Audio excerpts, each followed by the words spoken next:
यह तो हम सभी जानते हैं कि साबूदाना व्रत में खाया जाने वाला एक शुद्ध खाद्य माना जाता है, पर क्या हम जानते हैं कि साबूदाना बनता कैसे है? आइए देखते हैं साबूदाने की हकीकत को, फिर आप खुद ही निश्चय कर सकते हैं कि आखिर साबूदाना शाकाहारी है या मांसाहारी। तमिलनाडु प्रदेश में सालेम से कोयम्बटूर जाते समय रास्ते में साबूदाने की बहुत सी फैक्ट्रियां पड़ती हैं।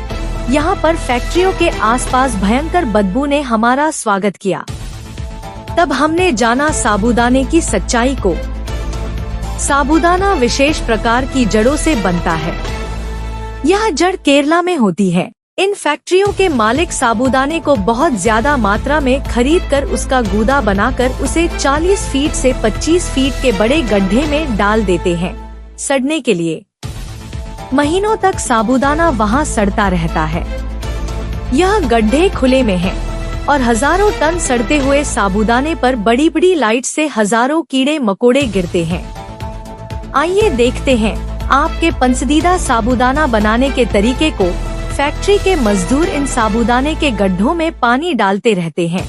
इसकी वजह से इसमें सफेद रंग के कीट पैदा हो जाते हैं। यह सड़ने का, कीड़े मकोड़े गिरने का और सफेद कीट पैदा होने का कार्य 5 से 6 महीनों तक चलता रहता है। फिर मशीनों से इस कीड़े मकोड़े युक्त गुदे को छोटा छोटा गोल आकार देकर इसे पॉलिश किया जाता है। आप लोगों की बातों में आकर साबूदाने को शुद्ध ना समझें। साबूदाना बनाने का यह तरीका 100% सत्य है।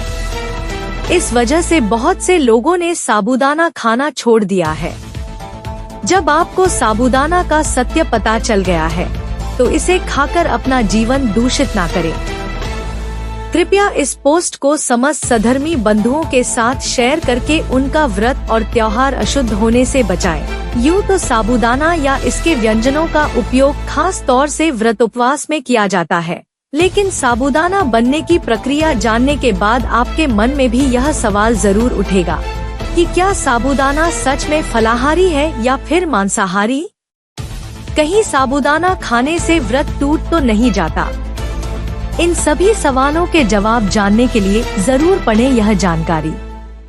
दरअसल सामान्य तौर पर तो साबूदाना पूरी तरह से वानस्पतिक है, क्योंकि यह सागोपाम नामक एक पौधे के तने व जड़ में पाए जाने वाले गूदे से बनाया जाता है।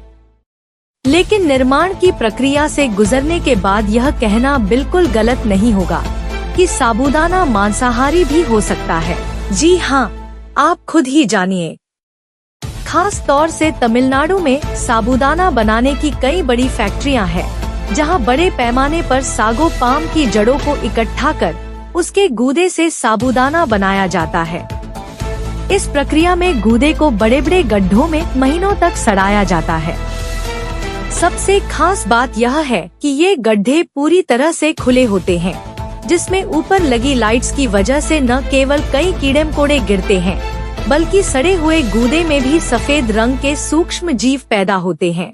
अब इस गूदे को बगैर कीड़े मकोड़े और सूक्ष्म जीवों का लिहाज किए पैरों से मसला जाता है, जिसमें सभी जीव भी पूरी तरह से मिल जाते हैं और मावे की तरह आटा तैयार होता है। अब इसे मशीनों की सहायता से साबूदाने अर्थात छोटे छोटे दाने तैयार होने की प्रक्रिया से गुजारा जाता है और पॉलिश किया जाता है। इस तरह आपके व्रत और उपवास में फलाहार के रूप में प्रयोग किया जाने वाला साबूदाना कीट पतंगों समेत मांसाहारी हो चुका होता है और आप इस बात से पूरी तरह से अनजान होते हैं। तो क्या अब आप कह सकते हैं कि साबूदाना फलाहारी है?